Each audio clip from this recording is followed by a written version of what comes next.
The Dental Brief is brought to you by Omni Premier Marketing and the amazing guests who bring wisdom and advice that you can put to use to take your business and practices to the next level. Find us on Facebook and join the conversation. Get ready to grow because we are kicking off the next episode in 3, 2, 1. Hello, everyone. Welcome to another episode of the Dental Brief. Today, we're coming from my home office. We've got some office issues going on with the HVAC system that's causing some uncontrollable noise. So I apologize for that, but I don't apologize for the guest that we have today. It's going to be awesome. Great information coming your way. Tate Roark, say hello.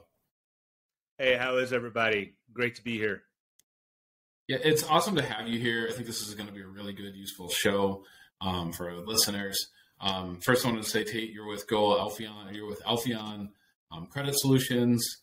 Right, you guys help dentists out with consumer financing and that sort of thing. We'll get into that in a little bit. But first, I want to ask you, like, how did you get involved in working with dentists? How did you start helping them?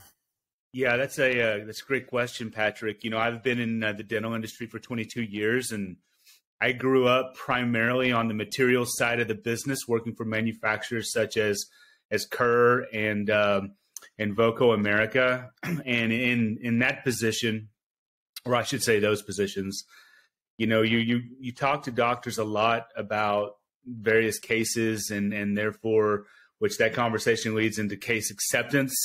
And, you know, I knew before I even knew who Alpheon Credit was, I knew that case acceptance was an ongoing challenge that doctors, no matter, you know, patient demographic or where they were located, it was a constant challenge that they faced.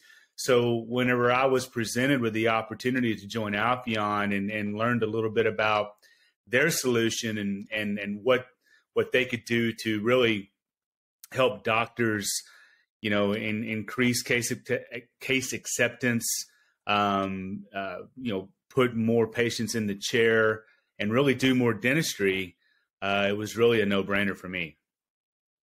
Yeah, that's awesome. Glad you're here to help it, and I'm glad you're here today to help our audience. I personally think that I don't see practices utilizing consumer credit as much as they should. Other industries, I mean, you can't go into a retail store without them asking you about it. There's a reason why they ask you about it. You might be ready to pull out cash and pay for that TV at Best Buy with cash, and they're like, hey, do you want to apply? And here's what you get, and a little benefit to that. There's a reason why Best Buy does that, because they know it's going to increase the chances of you coming back in there and spending. It's not that they want to just give you a discount on a credit card. What are some challenges that you see practices facing, or let me rephrase this, how are they not utilizing patient financing the way that they should? Well, I think there is, outside of the presenting the case and gaining case acceptance to the patient in the chair, I think there's a challenge that office staff, you know, office managers, treatment coordinators, there's a challenge that they face in actually presenting patient financing to patients. I think many times it's done more as a reaction rather than being proactive. It's positioned more from affordability than it is from payment options. And I think a big reason for that is for so long, there's only been really one patient finance option available. Of course, there's a ton of choices today, but that one option that offices have had for so many years, you know, they're not necessarily the best at patient approvals.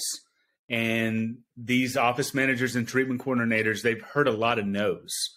And it doesn't take too many no's before they're like, nope, I'm not even going to have the conversation. I don't have a lot of success there, so I'm not even going to bring it up. So I think the biggest challenge is helping office managers, patient coordinators, treatment coordinators become comfortable just having the conversation again and helping them build that confidence where they're going to hear yes more. Yeah, that you're 100% right about that. In regards to case acceptance, I've heard, and I believe it's true, that there's over $500,000 in untreated cases in the average dental practice. One thing that I know that reps at Shine and Patterson and other sales organizations do is they do role playing, right? They actually talk through these types of objections and go through those. What are some good ways to kind of get started and get over the awkwardness of doing something like that in practice? Yeah, that's a good question. And I think the first step is really remembering why the patient is there in the first place, remembering the why. The patient came to your practice because they had an oral health issue that they needed you to resolve for them. So that's step number one. Step number two, and I kind of alluded to this earlier, is using patient financing as an amenity in your office, making it more about payment options rather than about affordability, being proactive rather than reactive. And what I mean by that is not presenting the case and then waiting until the patient says, well, I can't afford that, to even bring up patient financing. Maybe even having them get pre-approved before they ever walk into the office. They're coming in, what treatment's being presented to them, and what their portion's going to be. If it's significant, have them pre-approved before they ever walk in. It makes that case acceptance conversation much easier. Right. And I think too, I got to imagine, and this happens, I've never heard anyone say it, you've probably run into this, when a case is presented to a patient, especially a first-time patient, first time in the office, and they need $2,000, $3,000, $4,000, $5,000, $8,000 worth of care, do they patients just say no flat out? Do you think oftentimes before credit is even brought up, the possibility of doing financing, or are they afraid that, hey, I'm not going to qualify, or they say, hey, you can, the dentist or the patient coordinator says, hey, there's a financing company we work with. Do you think some patients just flat out say no because they think they're going to get turned down, and they very well may get approved? Does that scenario happen? I think that scenario exists, but I think that it doesn't present very often. I think most of the time, if you present a patient with, a situation where their portion is going to be $2,000 to $3,000, and that patient is aware that you offer patient financing, they're at least going to explore to see, to learn a little bit more about the program. And today, Alpheon Credit has an excellent pre-qualification platform where they can get pre-qualified with no hit to their credit. And it really takes about less than 5 minutes to get an answer from pre-qualification to final approval with a soft pull to their credit, like I mentioned. The office can transact immediately that same day, and they're funded within 48 hours. So it's really all about how it's presented to the patient. Sure. What about using financing options in marketing? You see this happen, and it's been going on in the automotive industry since before I was born, right? Payments starting as low as XYZ dollars. Mm-hmm. I don't think I see enough of that in healthcare. I don't see enough of it when it comes to Invisalign. I see a lot of offers that are, $500 off clear aligners or $1,000 off or whatever it may be. But I don't see a lot of payment options. Do you think advertising and using payment options in your marketing is a good thing? I think it's highly successful. I do. Yeah. And you brought up the car analogy, the new car analogy. Many, many times, how many people walk into a car dealership and just throw down cash for a brand new car? Very, very seldom, right? So what does the decision come down to? It comes down to the monthly payment. Right. Right. And so that's really many, many times where the negotiating piece lies when you're buying a car. It's what is that monthly payment going to be? It's really no different in dentistry. And that's kind of what I mentioned earlier, making it more about payment options than it is about overall affordability.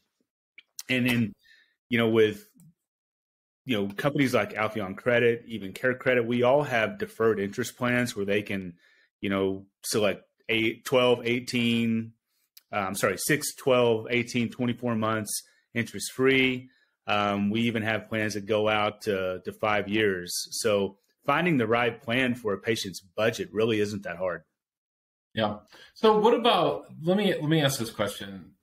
I think some practice owners get a little hung up on the fees that it costs them to accept payments from, or accept working with a credit company such as yours. Where are they wrong with that? Like, what is it? What's the hurdle that they're having trouble getting over that you want them to see? So what I see often is, for a doctor to offer, for example, a 20-month equal pay, they might, or their merchant fee could be as low as 4%, maybe 5%, depending on how much they finance in a year, 6%. They'll push back on a 4 to 6% merchant fee, but on the flip side, they'll turn around and offer a 30% discount for treatment. Right. So to me, I'd much rather pay 6% rather than take 30% off the cost of my treatment. Right. It does seem that like sometimes these math is math, right? But sometimes depending on where we're running equations, it does seem like fees could be higher. I mean, I think credit card fees are on average about 1.75 to 2.25, sometimes as high as 3% if they're using certain cards. And then you're looking at financing, it's 4 to 6%. We're only talking about a couple of points. And I think if we go back to that number, that $500,000 in unaccepted treatment care, would you pay 10% or even 20% to have, would you pay 20% to bring in 400,000 of that 500,000 today? And I think the answer is yes. So how do you kind of help connect the dots if you're a dentist? How do you look at this in the cup is half full kind of way? Well, I make it, or whenever I speak to a dentist, it's really all about what is your money worth to you today versus what is it worth to you 1, 2, 3 years from now? Because if they're not offering a patient finance plan like an Alphion credit, many times they're offering in-house financing where they're carrying that risk and they're stretching that payment out, 12 months, 18 months, whatever. And at that point, is your money worth more to you today or 2 years from now? For me, I would much rather have my money today minus a 4.25% merchant fee than stretch that out, carry that risk, concern myself and my office staff with the responsibility of collecting that money over time. So to me, it's just a good business decision. It definitely helps your bottom line and helps your revenue. So, and what are you going to do in the case that patient, doesn't pay? And it does happen, I think, more than people realize. They don't pay. And are you going to sue them? Are you going to, is it not see them again? Okay, they'll just go to somebody else. Are you going to get a bad review over it? So, I think that there's a flip side to that that needs to be looked at for sure as far as carrying. And then, like you said, a bird in the hand is worth 2 in the bush, right? So, that's right. So I want to encourage our audience to check out the website, goalphion.com. Real quickly, Tate, there's a few other options out there for dentists. And I think they should look at the option that you offer too. Just in a minute or less, what do you think? What is the difference maker with your company compared to some of others? You bet. I think whenever you're evaluating patient finance companies, you really need to take a look at the type of loan or financing they're offering. For example, Alphion Credit, we offer a revolving line of credit. Really, Alphion and Care Credit were the only 2 revolving lines out there. Everybody else, they're all installment loans. So why is that important? Well, with the revolving line, it's something that a patient can use over and over and over. They get an $8,000 credit limit. They pay it down. You can use it again and again. They can also add multiple authorized buyers. So they can add up to 4. So a wife gets the card. She can add her husband, maybe her sister, whoever. With an installment, it's a single buyer program and it's one and done. So they need $3,000, they get $3,000, they pay it off. If they need money again, they got to reapply. So the unknown there is what's happened to their credit profile in the meantime. Yeah, makes sense to me. Hey, thank you so much for coming on the program today. I really appreciate your time. Hey, I enjoyed it, Patrick. Thank you.